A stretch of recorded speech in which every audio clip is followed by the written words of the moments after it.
आकाशपतितम तोयम यथा गच्छति सागरम सर्वदेव नमस्कार केशम प्रति गच्छति। किसी भी देवताओं को आप प्रणाम करें, नमन करें, अंत में आपका प्रणाम पूर्ण ब्रह्म परमात्मा के श्री शरण में घूम फिर करके जाता है। इष्ट आपका एक सादे सब सदे सब सादे शब्द है। अगर आप सोच लोगे नहीं सबको ही हम अपना इष्ट माने, है ना, सबका नित्य वंदन पूजन करें, बहुत अच्छी बात है, लेकिन वास्तविकता में शास्त्र कह रहा है कि इष्ट व्यक्ति का एक होता है। मतलब भागवत महापुराण प्रत्यक्षम कृष्ण है, वही भागवत साक्षात कृष्ण का शब्द रूपी स्वरूप है। 32 प्रकार के कई सेवा अपराध शास्त्र में बताए गए हैं। सेवा अपराध मतलब एक ऐसी भाषा जो कई दूसरी भाषाओं की जननी है, वो भाषा आज इस स्थिति में कैसे है कि उसको बोलने और समझने वाले बहुत कम लोग। संस्कृत का लोप नहीं हो रहा है, सबसे पहले संस्कृति का लोप हो रहा है जी, संस्कार का लोप हो रहा है।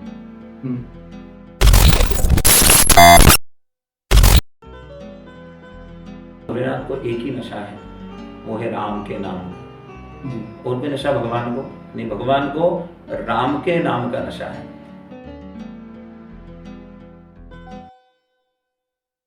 तो आइए स्वागत करते हैं गुरुजी का, पंडित जी लोकेश जी व्यास। गुरुजी स्वागत है। जय श्री कृष्ण। गुरुजी, सनातनी सीक्रेट्स का ये पहला पॉडकास्ट है, तो मैं आपसे रिक्वेस्ट करता हूँ कि शो की स्टार्ट जो है वो एक ऐसे श्लोक से करें जो सनातन धर्म की बिल्कुल सटीक व्याख्या करता हो। आकाशपतितम तोयम यथा गच्छति सागरम सर्वदेव नमस्कार केशम प्रति गच्छति। सनातन धर्म ये बात कहता है कि समस्त देवताओं को नमन करना चाहिए, समस्त देवताओं को हमें प्रणाम करना चाहिए। देखो, धर्म की जो व्याख्या है वो बड़ी लंबी है ना, और कई तरह से उसे समझा जा सकता है, लेकिन यहाँ रामचरितमानस का हम उदाहरण लें, हम श्रीमद् भागवत महापुराण का उदाहरण लें। रामचरितमानस कहती है कि धर्म ना दूसर सत्य समाना आगम निगम पुराण बखाना, कि सत्य के समान कोई दूसरा धर्म नहीं है। ये रामचरितमानस कह रही, तुलसीदास जी महाराज ने लिखा है रामचरितमानस में कि सत्य के समान कोई दूसरा धर्म नहीं है। और यही भागवत कहती है कि जो अपने लिए बात अच्छी लगती है हमें, वही दूसरे के लिए हम प्रयोग करें। अगर किसी का मन भी इस वाणी के द्वारा हम दुखाते हैं तो वो भी अधर्म होता है, वह भी पाप होता है। और इस वाणी के द्वारा किसी का हम मन प्रसन्न करें तो उसे भी धर्म कहा गया है। तो धर्म की व्याख्या कई तरह से समझी जा सकती है, लेकिन हमारा सनातन धर्म कहता है कि समस्त देव देवताओं को हमें नमन करना, प्रणाम करना, और किसी धर्म में यह सुविधा उपलब्ध नहीं है। मानवता की जो बात है उस बारे में समस्त देवताओं को प्रणाम करना। इस श्लोक कह रहा है आकाशपतितम तोयम यथा गच्छति सागरम सर्वदेव नमस्कार केशम प्रति गच्छति। आकाश के जल की जो बूंद गिरती है आकाश से, जैसे अभी बारिश का समय है, तो समस्त बूंद कहीं भी गिरे वो जाकर के बह करके समुद्र में मिलती है। आकाशपतितम तोयम यथा गच्छति सागरम सर्वदेव नमस्कार केशम प्रति गच्छति। किसी भी देवताओं को आप प्रणाम करें, नमन करें, अंत में आपका प्रणाम पूर्ण ब्रह्म परमात्मा के श्री शरण में घूम फिर करके जाता है। तो एक और बात समझने की थोड़ी सी, क्योंकि हम धर्म के ऊपर चर्चा कर रहे हैं, तो बात है कि कई लोग भटके हुए रहते हैं। जी, मतलब भटके हुए, मतलब भटके हुए से, जैसे गीता कह रही है, गीता में कहा गया है कि भूतों को पूजने वाला अगला जन्म भूत का प्राप्त करता है ना। तो व्यक्ति को प्रणाम सबको करना है, लेकिन व्यक्ति का इष्ट एक होता है, तो व्यक्ति कहीं इष्ट को छोड़ करके भटक जाता है। हाँ, प्रणाम की बात कह रहा है शास्त्र, लेकिन कह रहा है कि इष्ट आपका एक सादे सब सदे सब सादे शब्द है। अगर आप सोच लोगे नहीं सबको ही हम अपना इष्ट माने, है ना, सबका नित्य वंदन पूजन करें, बहुत अच्छी बात है, लेकिन वास्तविकता में शास्त्र कह रहा है कि इष्ट व्यक्ति का एक होता है। तो इसके लिए व्यक्ति को धर्म पथ पे चलते हुए समझना पड़ेगा कि हम वास्तविकता किसका ध्यान कर रहे हैं, किसे प्रणाम कर रहे हैं। श्रीमद् भागवत महापुराण में वर्णन आया है, प्रथम स्कंद जब प्रारंभ हुआ तो व्यास जी महाराज ने जो श्लोक लिखा है उसमें अंत में लिखा है सत्यम परम धीमहि। उन्होंने भागवत का श्लोक था, स्कंद का प्रथम श्लोक, चाहते तो वो लिखते कि कृष्ण को प्रणाम कर रहे हैं, है ना, या शिव पुराण की कथा है तो कि शिव को प्रणाम कर रहे हैं, है ना, या देवी को प्रणाम कर रहे हैं, लेकिन वहां किसी को भी प्रणाम नहीं कहा। क्या क्या? सत्यम परम धीमहि, सत्य स्वरूप परमात्मा को। अभी बात वही घूम करके आ गई, धर्म ना दूसर सत्य समाना, है ना। तो सत्य स्वरूप परमात्मा ही है। और बात आती है व्यक्ति सत्यता को आजकल स्वीकार नहीं करता है व्यक्ति। तो ये तो कुछ वैसी बात हो गई जैसे एक ईश्वरवाद को मानने वाले कई धर्म है, जी, नाम नहीं लेंगे, जी, उनका ये कहना है कि इतना हिंदुओं में इतने जो देवी देवता हैं, जी। पर आपके ये श्लोक से उनको इस बात का जवाब मिल जाता है कि समुद्र में ही एंड में सारी बूंदें जो है जा वो करके जाके मिलती, एक जी, जी। परमात्मा से मिलती है। हाँ, गुरुजी, आप भागवताचार्य भी हैं, तो एक बेसिक सा जो लोगों में कंफ्यूजन रहता है वो इस बात को लेकर रहता है कि श्रीमद् भागवत गीता और श्रीमद् भागवत पुराण, इनमें बेसिक अंतर क्या है? मतलब वैसे तो बहुत अंतर है, पर फिर भी अगर आप इसको थोड़ा सा संक्षिप्त में अगर समझा पाएं तो। ये बहुत छोटी सी बात है, सामान्यतः रूप से आपको समझाता हूं मैं कि श्रीमद् भागवत महापुराण में 18,000 श्लोक हैं जो व्यास जी महाराज ने लिखे हैं, और श्रीमद् भगवत गीता में 18 अध्याय हैं जो स्वयं भगवान श्री कृष्ण ने अर्जुन को कुरुक्षेत्र में उस रणभूमि में 45 मिनट में गीता का ज्ञान भगवान श्री कृष्ण ने अर्जुन को प्रदान किया था। और श्रीमद् भागवत महापुराण व्यास जी महाराज ने 18,000 श्लोकों को लिखा है, और भागवत के लिए कहा जाता है श्रीमद् भागवत महापुराण प्रत्यक्षम कृष्ण है। वही भागवत साक्षात कृष्ण का शब्द रूपी स्वरूप है, भगवान उसमें वाणी के रूप में विराजमान है। भागवत में वर्णन आया है कि जब भगवान स्वधाम जाने वाले थे, समस्त देवता देख रहे थे कि भगवान कहाँ जाएंगे। भगवान के उस देह से, उस शरीर से एक दिव्य ज्योति प्रकट हुई और जाकर के श्रीमद् भागवत महापुराण में समाहित हो गई। इस बात से स्पष्ट होता है कि श्रीमद् भागवत महापुराण प्रत्यक्षम कृष्ण है, साक्षात भगवान श्री कृष्ण का वांगमय स्वरूप है। आज की जनरेशन में भागवत कथा, आजकल के बच्चों के हिसाब से मैं बोल रहा हूँ, हालांकि आजकल के बच्चों में भक्ति भाव जो है काफी देखने को मिल रहा है। पिछले अगर एक दशक में देखें तो ऐसे जो जगह हैं जहाँ पर भागवत भगवान के दर्शनों के लिए वहाँ पर बहुत बड़ी संख्या में आजकल जो नवयुवक है वो दिख रहे हैं, पर उनके लिए भागवत कथा की दृष्टि से आप क्या संदेश देना चाहेंगे? जी, बहुत अच्छी बात है। लेकिन धर्म पथ पे चलते हुए व्यक्ति को कई प्रकार की सावधानी रखना पड़ती है ना। मतलब आज तो शास्त्र कह रहा है कि सेवा करते हुए भी व्यक्ति से अपराध बनते हैं। जी, मतलब 32 प्रकार के कई सेवा अपराध शास्त्र में बताए गए हैं। सेवा अपराध मतलब माफी चाहूंगा, पर ये जो आपने सेवा अपराध की जो बात करी है, ये हमारे दर्शक जरूर जानना चाहेंगे, क्योंकि ये बहुत ही एक इंटरेस्टिंग बात है और इस बारे में बहुत ही कम लोग जानते हैं। एक बार थोड़ा सा ये 32 जो सेवा अपराध आपने बताया, इस बारे में थोड़ा सा डिटेल में अगर आप बताएं। जी, जी, जी। हम मंदिर में भगवान के दर्शन के लिए गए हैं, और जैसे हम मंदिर में प्रवेश करते हैं, कोई हमारा परिचित व्यक्ति, कोई उच्च पद वाला कोई व्यक्ति, कोई विशिष्ट व्यक्ति अगर दिख जाता है तो हम भगवान को छोड़ करके उससे मिलने के लिए तुरंत जाते हैं। तो ये बहुत बड़ा सेवा अपराध बनता है। आप किसके लिए गए हैं? क्यों गए इतनी दूर चल करके? भगवान का दर्शन करने के लिए, और मंदिर में जाकर के उन्हीं भगवान की अवहेलना कर देते हैं। मंदिर में किसी और को प्रणाम करना भगवान के सामने, ये भी कहीं ना कहीं भगवान की अवहेलना है। प्रभु से बड़ा उस समय वहां कोई नहीं। ऐसे तो समस्त जगह नहीं, लेकिन मंदिर एक विशिष्ट जगह है जहाँ परमात्मा, हमारा भाव बनता है कि भगवान विराजमान है, और उनके सामने किसी और को प्रणाम करना, ये भी सेवा अपराध बनता है।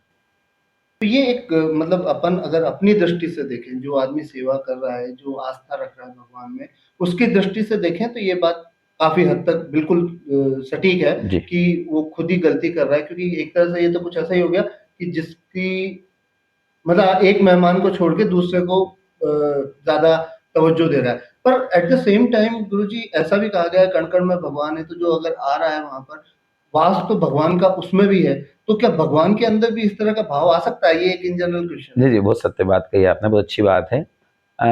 लेकिन भक्ति की 3 स्थिति बताई गई है शास्त्र में।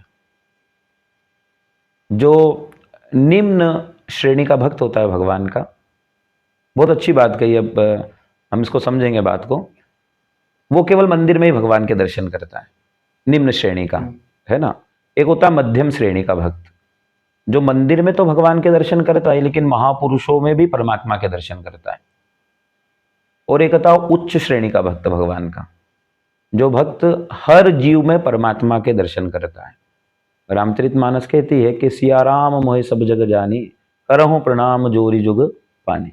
तो इस स्थिति को पाना बड़ा मुश्किल है सबसे पहले तो। हाँ, आप बात कही आपने, बहुत अच्छी बात है। लेकिन हम उस स्थिति तक पहुंचे जब, अभी हम मंदिर में ही परमात्मा, हम निम्न श्रेणी में हैं और उसमें भी हम सही से कर नहीं पा रहे हैं। हाँ, सही से भक्ति नहीं कर पा रहे हैं। निम्न श्रेणी में भी हम सच्चे भक्त नहीं बन पा रहे हैं भगवान के, क्योंकि मंदिर में जाकर के हमने सोचा मंदिर में भगवान है, उसके बाद भी वहां दूसरे को प्राथमिकता देना, तो कहीं ना कहीं भगवान का ही अपमान होता है। ये तो बहुत ठीक है, थैंक यू। वापस से आते हैं अपने उसी क्वेश्चन पे, और कौन कौन से सेवा अपराध हो सकते हैं जो कॉमन हो बेसिकली? अगर पूरे 32 का तो मेरे ख्याल से व्याख्या करना अभी बहुत जी जी, कई लोगों को आप देखेंगे मंदिर में दर्शन करने के लिए गए, भगवान के लिए, कहीं तीर्थ गए, बहुत दूर जाते हैं सफर करके कि हम भगवान का दर्शन करना है, काफी वे, और फिर जाकर के जब मंदिर में पहुंचते हैं भगवान, तो भगवान को देखने के अलावा, है ना, बाकी सबको देखते हैं। हाँ, जी चारों तरफ देखते हैं कौन सा पत्थर लगा है, और दूसरे भी लोग कहाँ से आए हैं, यहाँ पर ऐसा लगा है ना, इन लोगों, इन चीजों को देखने लगते हैं। तो ये भी कहीं ना कहीं भगवान का सेवा अपराध है। आप गए हो जिस कार्य के लिए, वो आपने किया नहीं। जी जी। अब पर आजकल लोगों का इंटेंशन मेरे ख्याल से भगवान के दर्शन से ज्यादा एक पिकनिक टाइप का ज्यादा हो जाता है ये ऐसे तीर्थ इसका स्थान में देखा गया, युवा भी कितने जाते हैं, तो जाकर के ये होता है वहां पर कि अगर कोई, जैसे अभी हम रामेश्वरम गए थे, तो हमने देखा कि समुद्र के तट पर भगवान रामेश्वर विराजमान है। तो समुद्र में स्नान करना, स्नान की एक बात होती है कि हम किस प्रकार का, भाई डुबकी लगाना है, 5 डुबकी लगाना है, लेकिन कोई तैर रहे हैं वहां पे, फोटो खींच रहे हैं, सेल्फी ले रहे हैं, कोई शैम्पू लगा रहे हैं, साबुन लगा रहे हैं, कई नदी के तट पर भी जहाँ तीर्थ है वहां पे भी हम देखेंगे आजकल ये देखा जा रहा है। जी हाँ, वो मोर ऑफ एक अम्यूजमेंट पार्क बन गया है उनके लिए जी कि जैसे यहाँ पे घूमने फिरना मस्ती करना है। बिल्कुल सही। गुरु जी, एक एक प्रश्न मेरे काफी समय से दिमाग में है। संस्कृत एक ऐसी भाषा, सबसे प्राचीन भाषा था, कहते हैं कि इसको किसी ने आविष्कार नहीं किया था, ये थी सबसे पहली, सबसे प्राचीन भाषा, और एक ऐसी भाषा जो कई दूसरी भाषाओं की जननी है। वो भाषा आज इस स्थिति में कैसे है कि उसको बोलने और समझने वाले बहुत कम लोग हैं? जी जी जी, मतलब आपका प्रश्न यही आप कहना चाहते हैं कि, संस्कृत भाई हाँ, सारे, जी उसको जी, भगवानों की भाषा कहा गया, बेसिकली देव भाषा कहा देवभाषा, गया। तो आजकल देव भाषा मतलब विलुप्त नहीं कह सकता, पर ऑलमोस्ट उसी कगार पे है। अगर अपन, जी जी, नहीं, संस्कृत का लोप नहीं हो रहा है, सबसे पहले संस्कृति का लोप हो रहा है, जी, संस्कार का लोप हो रहा है। हम्म, जिस घर में किसी बालक का जन्म हुआ, बड़ा होता है, उसको जिस प्रकार के संस्कार मिलेंगे, जी, वहां घर में इस देव भाषा का उपयोग होता है। जरूरी नहीं कि आप संस्कृत में बात करें। संस्कृत के कितने स्त्रोत, कितने पाठ हैं, राम रक्षा स्त्रोत का पाठ है, गोपाल सहस्त्रनाम है, विष्णु सहस्त्रनाम है, जिसके घर में जो सुनेगा, पढ़ेगा, कई जगह हम भी जाते बात करते, बोले हम दुर्गा सप्तशती का पाठ नहीं कर पाते, ये पढ़ नहीं पाते हैं। हम कहते हैं आप एक बार प्रयास कीजिए, या घर में कोई पहले से पढ़ता होगा तो उसको व्यक्ति सुनेगा और पढ़ने लगेगा। तो बात आती है कि संस्कृत का लोप नहीं हो रहा है, संस्कृति का लोप हो रहा है। और जब संस्कृति अपने आप पनपने लगेगी, जागृत हो जाएगी वापस, तो संस्कृत तो इसकी जगह पर स्थायी है। नहीं बिल्कुल स्थायी है। पर गुरु जी, वो स्थायी इसलिए क्योंकि इतने ज्यादा जो अपने शास्त्र लिखे गए हैं, जो मंत्र लिखे गए हैं, वो सब उपलब्ध है संस्कृत में। जी जी उनका ट्रांसलेशन है, पर बेसिकली जो है उनका मूल जो है वो संस्कृत है। इसलिए विलुप्त तो वो कभी नहीं हो सकती। ये जो आपने जवाब दिया निसंदेह, मतलब इसमें कोई डाउट नहीं है, बहुत सही है। पर ये थोड़ा सा ऊपरी तौर पे एक जवाब सेटिस्फैक्ट्री हो सकता है। पर अगर मान लीजिए किसी परिवार में संस्कार भी है, डेली मंत्रोच्चारण भी चल रहा है सुबह शाम, बच्चे उसी माहौल में हैं, पर अगर उन्हें भाषा का बोध ना होगा, तो वो जो मंत्रों में बोला जा रहा है उसका तो समझ आना बिल्कुल ही पॉसिबल नहीं है। तो जब बड़ों को ही वो समझ में नहीं आएगा तो बच्चे उसको कैसे समझेंगे? इसलिए भाषा का तो एक अपना महत्व है, उसको तो थोड़ा सा बढ़ावा मिलना चाहिए। जी जी जी, बहुत अच्छी बात है। लेकिन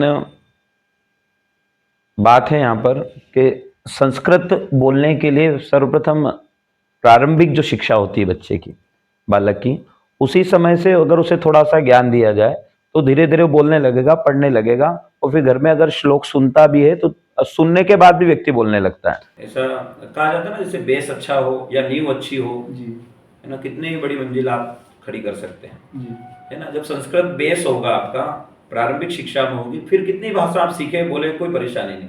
आजकल देखा होगा छोटे बच्चे इंग्लिश कैसे बोलने लगते हैं, हाँ जी हेलो, हाय, थैंक यू, ये सारे शब्द यूज करने लगते हैं। क्योंकि प्रारंभिकता घर में सुनने को मिलता है उनको, ये शब्द तो बोलने लगते हैं। अगर यही घर में संस्कृत के शब्द अगर उनको सुनने को मिलेंगे तो वो भी धीरे धीरे बोलने का प्रयास करेंगे। और एक क्या, और, हाँ जी हाँ जी, हाँ, नहीं, मेरा यही कहना था कि जैसे ये इंग्लिश का आपने कहा है कि ग्लोबल लैंग्वेज बन गई, सभी इसके हाँ, जो सब शब्द बहुत उपयोग कॉमन हो गए।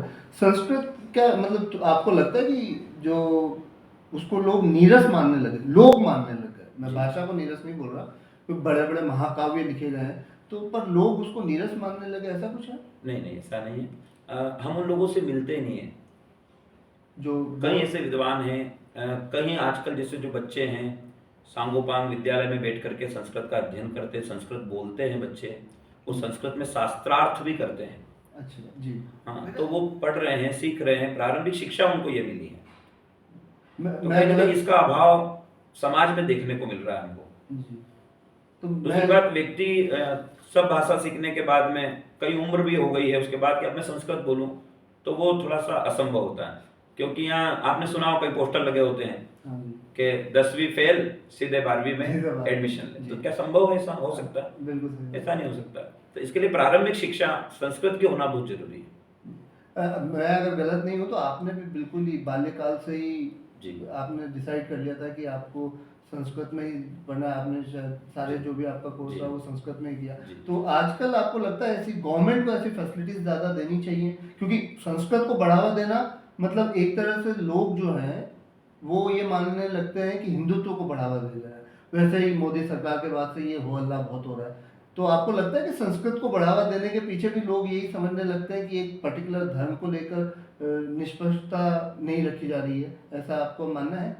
जी, ये लोगों की सोच है, लेकिन वास्तविकता का उनको बोध नहीं है कि वास्तविकता आपने ही कहा कि देवभाषा संस्कृत है। जी जी ये आपने या किसी गवर्नमेंट ने बनाई नहीं है, देवभाषा है ये, जी। है ना? तो इसको तो प्राथमिकता देना पड़ेगी आपको। नहीं, और प्राथमिकता देनी चाहिए, मैं बिल्कुल स्वीकार कर रहा हूँ। हाँ। पर मेरा प्रश्न शायद मैं ढंग से रख नहीं पाया कि अगर सरकार आज की तारीख में संस्कृत को प्राथमिकता देती है तो क्या आपको लगता है कि कुछ लोगों के पेट में ये सुनकर मरोड़े आएंगे कि हिंदुत्व को बढ़ावा दिया जा रहा है? जी जी, ये तो संभव है, होता ही है आजकल। ये एक कारण हो हाँ सकता है। हाँ। जी। अच्छा गुरु जी, एक और मैं बात पूछना चाह रहा था। अब संस्कृत भाषा की बात चली रही है तो मंत्र, एक मंत्र जाप की जो तरीका है, एक सही तरीका आपको क्या लगता है क्या होना चाहिए? कहीं पर भी कर सकते हैं, जैसे कई लोगों को मैंने देखा है आते जाते कहीं पर भी मंत्र का जाप शुरू कर देते हैं, बैठे बैठे कर देते हैं। तो आपको लगता है कि मंत्र जाप कहीं पर भी करना उचित मंत्र है? के लिए पहली बात तो मैं आपको कहूँ कि शास्त्र कहता है देवाधीनम जगत सर्वम मंत्राधीनम च देवता, और ये मंत्रा ब्राह्मणाधीनम तस्मात् ब्राह्मण देवता, है ना? ये बात की बात है। लेकिन सर्वप्रथम पहली लाइन आप सुनेंगे, देवाधीनम जगत सर्वम, ये जगत देवता के अधीन है। मंत्राधीनम च देवता, और ये देवता मंत्र के अधीन। अधीन है। तो मंत्र जाप के लिए बताया गया है कि 3 प्रकार के जाप कर सकते हैं, 3 प्रकार से। एक होता है वाचिक, जी। जैसे आप बोल करके उच्चारण करें, है मंत्र जाप करें आप। दूसरा होता है उपांशु। उपांशु में केवल आपके होस्ट थोड़े से कंपित होते दिखाई देंगे और मंत्र अंदर चल रहा हो। जी। तीसरा होता है मानसिक। मानसिक तो आप सुनने शब्द से ही पता चल गया होगा और मानसिक का पूर्णतः मतलब। मानसिक। हाँ, मानसिक। तो 3 प्रकार के जाप होते हैं, और इसमें शास्त्र कह रहा है कि इसके लिए पवित्रता का भी ध्यान रखना चाहिए, शुद्धता का भी ध्यान रखना चाहिए, जी। है ना? और ऐसी जगह जाकर के आप आसन लगा करके बैठे जहाँ आपका चित्त लगे, आपका मन एकाग्रचित हो। जी। तो इन शॉर्ट मंत्र हर कहीं करना उचित नहीं है। नहीं, देखो आपने भी देखा होगा कई लोग माला लेकर के साथ में मंत्र जाप करते रहते हैं, हाँ। तो वो एक उस स्थिति को उन्होंने प्राप्त कर लिया। कई लोग कहीं भी जाएं, कहीं भी बैठे उठे, ऐसा रामचरित मानस कहते हैं, कर से कर्म करो विधि नाना, मन राखो जहाँ कृपा निधाना। उन्होंने हर समय, हर पल, हर क्षण अपने मन की डोर प्रभु के हाथ में सौंप रखी है ना? तो वो हर जगह भजन करते रहते। लेकिन कई स्थिति ऐसी होती है कि व्यक्ति को वास्तविकता में ऐसे स्थान की आवश्यकता होती है ना? सर्वप्रथम प्रथम श्रेणी में अगर जो कोई प्रारंभ कर रहा है तो उसको उसका मन लगे पहले धीरे धीरे धीरे धीरे, तो स्थान की बड़ी महत्वता वो है। जो पहले आपने कहा था कि कम से कम उस स्तर तक हाँ, पहुंचो जी तो जी सही। जी। ठीक। तो अगर ये मंत्रों की बात हो गई तो नाम जाप के लिए भी कोई स्पेसिफिक आपको एक तैयारी होनी चाहिए आपकी, या कोई एक स्पेसिफिक जगह होनी चाहिए? जी ना, मंत्र के लिए और नाम जाप के लिए भी ये बात कही गई है। वही बात कह रहा हूँ मैं आपको कि उस स्थिति व्यक्ति की हो जाती है हर क्षण हर पल। देखो नाम जाप के लिए कोई ना तो समय निश्चित बताया गया है और ना कोई जगह निश्चित बताई गई है। किसी भी क्षण किसी भी पल, यूं बताया गया शास्त्र में कि श्वास श्वास पर कृष्ण भजी, मतलब हर क्षण हर पल हर श्वास पे कृष्ण का राम का नाम आप जप सकते हो। तो वो तो कोई भी समय हुआ, कोई भी जगह हुई। बिल्कुल। हाँ, तो उसके लिए बात है कि हर क्षण हर पल भगवान का नाम, कहीं भी किसी भी स्थिति में हो आप भगवान का नाम जप सकते हैं।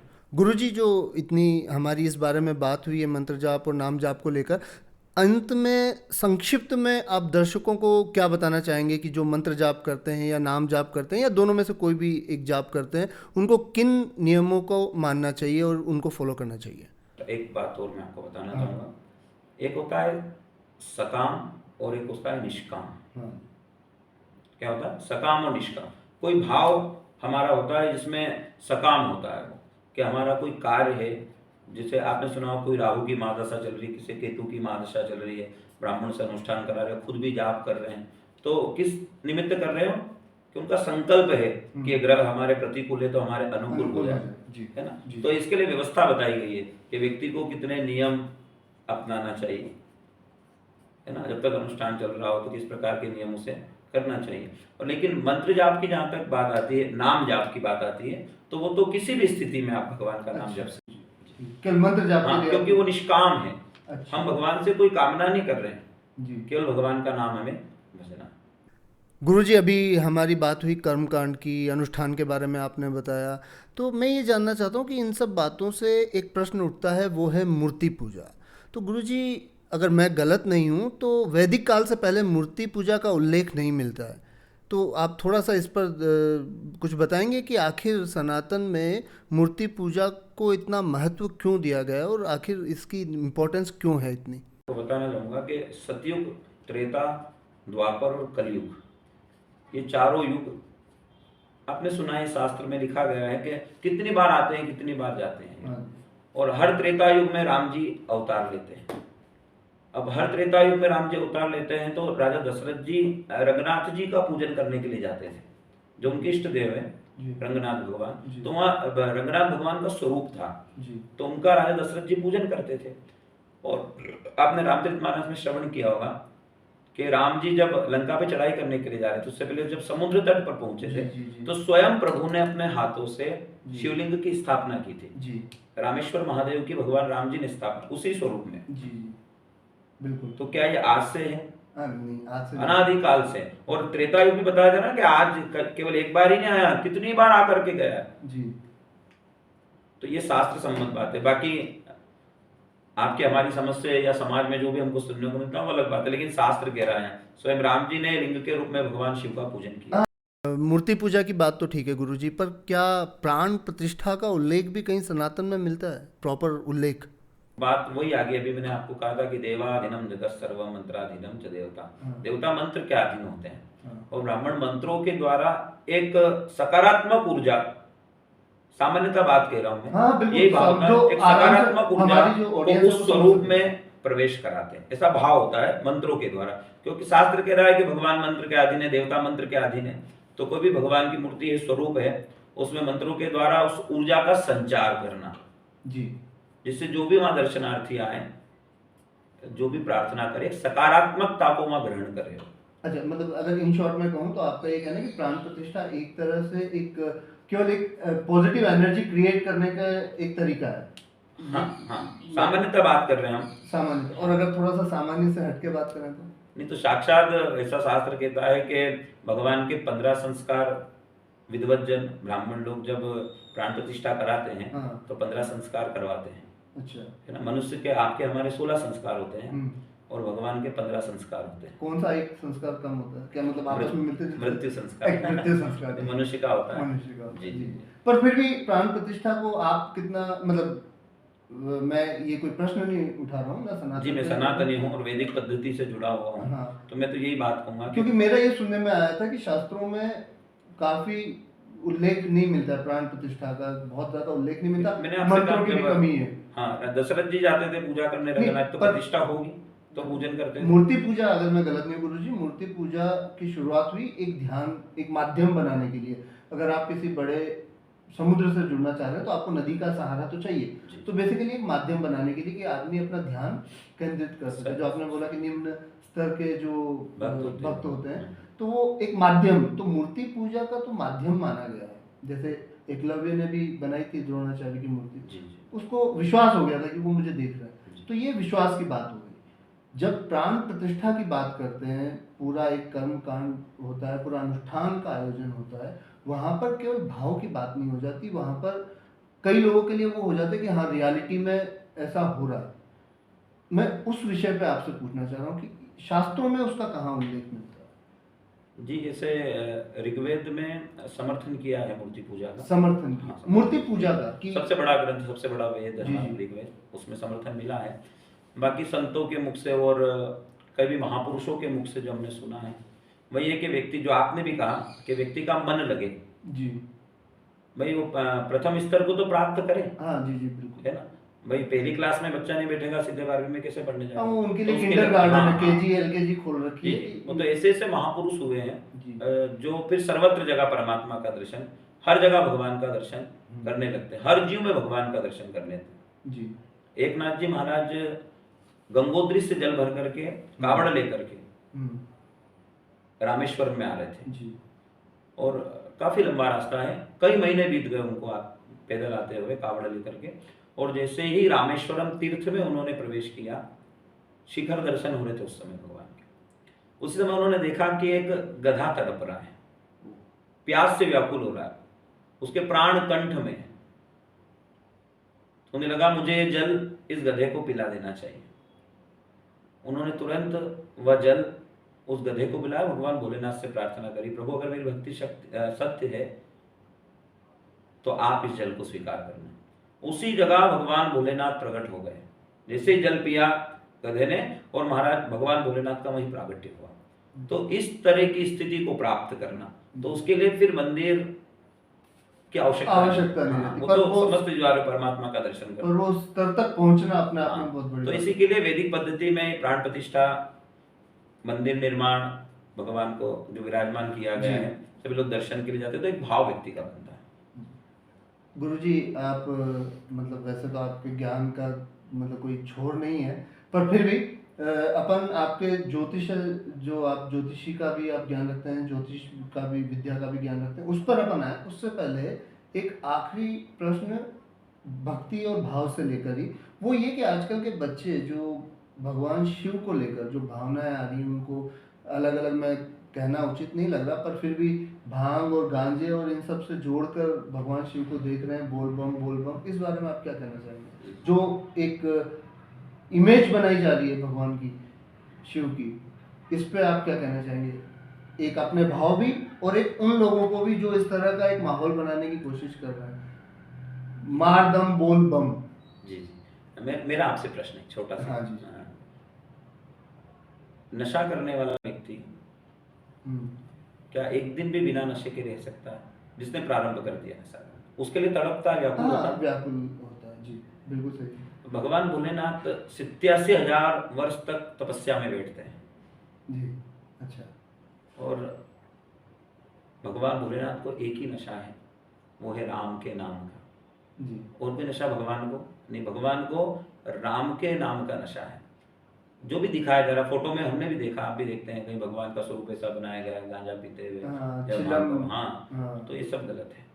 नहीं, पर फिर इसकी शुरुआत कैसे हुई? अच्छा, इस पे एक और प्रश्न आया, वो मैं उस पर बाद में आऊंगा, पर आखिर कहीं ना कहीं तो इसकी शुरुआत हुई होगी कि उनको जोड़ा कैसे गया? जोड़ा भगवान शिव जी का जब विवाह हुआ था, भगवान भोलेनाथ का जब विवाह हो रहा है और बारात के लिए जब जा रहे हैं, तो जब नंदीगण ने आवाज लगाई शिव जी के आदेश से, समस्त प्रेत, पिशाच, भूत, डाकिनी, शाकिनी सबको बुलाया, तो सारे लोग जब आए थे वहां पे, तो उसमें इस तरह के लोग भी सब थे।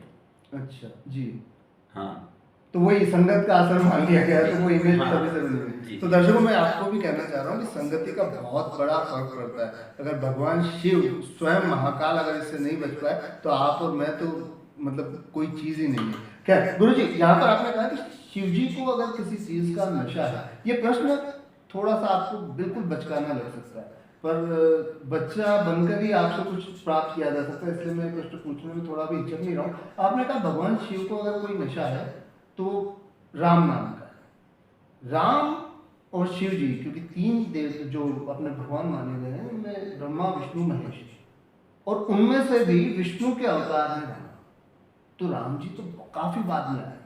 राम जी तो शिव जी से अगर देखा जाए तो काफी जूनियर हो, तो उनको राम जी का नशा कैसे हुआ, इस बारे में कुछ है, या ये क्या कनेक्शन समझ में नहीं आता? राम शिव जी की पूजा करते हैं, वहां तक सब समझ में आता है, पर शिव जी राम की कैसे पूजा करने लगे? और फिर वो राम की अगर कर रहा है तो इससे अच्छा वो डायरेक्ट विष्णु जी की कर सकते हैं। ब्रह्मा विष्णु महेश ये सब एक है, हाँ। ये अलग अलग नहीं है, सब एक है। एक किसान जब बीज बोता है, आपने देखा होगा क्या करता है, बीज बोता है खेत में, तो समझो वो ब्रह्मा जी का काम कर रहा है। क्या कर रहा है? और जब उस बीज को सींचता है धीरे धीरे वो बड़ा होता है। विष्णु। हाँ, जब उसका पालन होता है तो विष्णु का कार्य करता है। और जो फसल तैयार हो जाती है, फल लग जाता है उसमें, और काटने का काम संहार का होता है, तो मान लो शिव जी का कार्य। तो ब्रह्मा विष्णु महेश तीनों एक हैं। ये लीला स्वरूप में आपको हमको अलग अलग दिखाई देते हैं। आप स्वयं आरती गाते हैं, शिव जी की आरती गाएंगे आप, तो उसमें स्पष्ट लिखा गया है एकानन चतुरानन जी जी पंचानन राजे, है ना। और ब्रह्मा विष्णु महेश जानत अविवेका प्रणवाक्षर के मध्य ये तीनों ये तीनों एक हैं, इसमें कोई भेद नहीं है जी। ये तो लीला की दृष्टि में आपको हमको अलग अलग दिखाई देते हैं, अन्यथा एक ही है जी। इस बात के बाद तो मुझे लगता नहीं कि कुछ और इस विषय पर बात करने की जरूरत है। अपन अब सीधा आता है ज्योतिष पे। ज्योतिष विद्या को आजकल का साइंस भी इस बात को स्वीकार कर रहा है कि ग्रहों का असर आदमी के जीवन पर पड़ता ही पड़ता है। आप इस विषय पे क्या कहना चाहते हैं? वास्तव में सत्य है। किस तरह से, मतलब जो असर पड़ता है वो किस तरह से आपको लगता है कि आदमी पर कितना ज्यादा प्रभाव डालता है? कितना ज्यादा और किस स्थिति तक व्यक्ति को ला सकता हाँ, किस स्थिति तक, चाहे वो ऊपर तक हो चाहे निम्न है। स्तर हाँ, पे। ग्रह जब अनुकूल हो जाते हैं, ऐसा ज्योतिष में लिखा गया और सत्य भी है कि रंक से राजा बन जाता है व्यक्ति जब ग्रह अनुकूल हो जाता है। ग्रह जब प्रतिकूल हो जाते हैं तो व्यक्ति राजा से रंक बन जाता है। ये बिल्कुल सत्य बात है। भगवान शिव, अब आप समझेंगे बात को, भगवान क्या शिव जी को 7.5 लग सकती है या शनि उनका कुछ बिगाड़ सकते हैं? लेकिन महापुरुषों के मुख से सुना गया कि एक दिन शनि भगवान शिव के पास गए, तो शिव ने कहा कि आपका कैसे आना हुआ यहाँ पर, भाई मेरे यहाँ क्या काम है, मेरा क्या कर सकते हैं आप? शनि कहने लगे कर नहीं सकता हूँ, मैंने कर दिया है। बोले क्या किया है? उस समय पार्वती जी अपने मैके गई हुई थी हिमाचल जी के यहाँ पर, और कार्तिक जी भी दक्षिण भारत की यात्रा को गए थे, गणेश जी भी वहाँ उपस्थित नहीं थे। तो शनि ने कहा कि प्रभु मैं जहाँ जाता हूँ वहाँ सारे परिवार को तितर बितर कर देता हूँ, आपका परिवार एकजुट नहीं, एक जगह नहीं है, ये मेरे आने का संकेत है जी। एक छोटी सी हमने तो समझने की बात है जी। तो ग्रहों का अपना प्रभाव होता है। अब ग्रहों का आपने कहा कि अनुकूल अगर हो गए तो आदमी का जब जन्म होता है तभी उसकी कुंडली बना ली जाती है, तो इस हिसाब से तो तभी पता चल जाता है कि ग्रह भविष्य में इसके अनुकूल रहेंगे या नहीं रहेंगे। कर्म प्रधान माना गया है अपने हिंदू धर्म में, कहा गया है गीता में, स्वयं कृष्ण ने कर्म की एक बहुत ही इंपॉर्टेंस बताई है। तो उसमें जन्म होते ही एक बच्चे की पूरी कुंडली तैयार हो जाती है, इसमें अब कर्म का क्या योगदान है? देखिए बहुत अच्छी बात है। मान लो आपका बृहस्पति अच्छा है पत्रिका में, गुरु बहुत अच्छा है आपका और अच्छा फल देगा आपको, और अच्छा फल देने को तैयार भी है, लेकिन कहीं ना कहीं आप गुरुओं का अपमान कर रहे हो, माता पिता का अपमान कर रहे हो, तो जो ग्रह हमें अच्छा फल देने वाला होता है वो फिर तुरंत हमारे विपरीत हो जाता है। कहीं ना कहीं एक प्रयास हमारा होता है, उसके बाद वह ग्रह हमारी सहायता करता है। अच्छा, बेसिकली रास्ते सारे ओपन रहते हैं, आप इस पे चलना पसंद करते हैं थोड़ा सा। हाँ, एक प्रयास आपका होता है तो ग्रह आपकी मदद। लोग कहते हैं ना कि हमारा ग्रह अनुकूल भी है लेकिन हमारा अच्छा नहीं हो रहा, कहीं ना कहीं हमारी कुछ आदतों के कारण, है ना, कुछ विषयों में हम डूबे होते हैं, उस कारण हम भटक जाते हैं, तो ग्रह हमारे प्रतिकूल परिणाम मिलेंगे आपको अच्छा होने के बाद भी। गुरु जी, एक बात देखी गई कि कुंडली देख के आदमी के वर्तमान को, भविष्य के साथ साथ वर्तमान को भी, अपन वर्तमान की बात कर लेते हैं क्योंकि भविष्य में क्या होने वाला है ये तो उसकी कोई श्योरिटी रहती नहीं है। वर्तमान में लोग कई उपाय बताते हैं कि आपका ये ग्रह कमजोर है, इसकी ये पूजा हो सकती है, ये ग्रह को मजबूत करने के लिए ये अनुष्ठान किया जा सकता है। क्या सचमुच किसी ग्रह को कुंडली में अगर वो बैठा है या किसी तरह से कमजोर है या आपके प्रतिकूल है, क्या उसको अनुकूल किया जा सकता है? जी, किया जा सकता है। और मंत्रों के द्वारा भी बात होती है। देवाधीनम जगत सर्व मंत्राधीनम च देवता, देवता मंत्र के अधीन होते हैं निश्चित। तो आप पूर्णतः ये मानते हैं कि ज्योतिष विद्या 100% सटीक है? गुरु जी, एक जाते जाते एक मैसेज आज के यूथ के लिए, आज के लोगों के लिए, कि धर्म को लेकर जो थोड़ी सी आजकल लोगों में भ्रामकता फैल रही है, उसको लेकर आप थोड़ा सा कुछ कहना चाहें? मैं तो ये कहना चाहूँगा कि सदैव आपको, हमको, हम सनातनी, हमें धर्म की रक्षा करना चाहिए और समय आने पे धर्म ही हमारी रक्षा करेगा। धर्म को लेकर जो मेरा मेन ये था कि दिखावा ज़्यादा हो रहा है, नवरात्रियों में डांस पार्टीज चल रही हैं, सत्य है। गणेश पूजा पे, विसर्जन पे नाच गाने चल रहे हैं, डीजे बज रहे हैं, अभी सावन का महीना है, सावन के महाकाल में लोगों से ज़्यादा डीजे की भीड़ रहती है।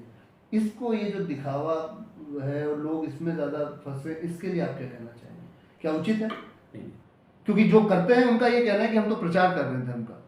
क्या आपको ये लगता है ये धर्म का प्रचार जो है वो बिल्कुल सही तरीका है? नहीं, एक व्यवस्थित उसका तरीका हो, है ना, शास्त्र सम्मत कोई क्रिया हो, है ना, तो उसमें धर्म ध्वजा को हम फहरा सकते हैं। कहीं कहीं हमारे इस प्रकार के कार्यों से धर्म की हानि होती है। जी। तो बहुत बहुत धन्यवाद, आपने अपना अमूल्य समय निकाला। वैसे मैं दर्शकों को बता दूं कि अभी ये सब्जेक्ट खत्म नहीं हुआ है, क्योंकि काफ़ी ऐसी बातें हैं जिन पर अभी भी हमें गुरुजी से राय लेनी है, कई बातें हैं जो उनसे पूछनी है। तो हम इस एपिसोड को कंटिन्यू करेंगे। तब तक के लिए बहुत बहुत धन्यवाद। Thank you.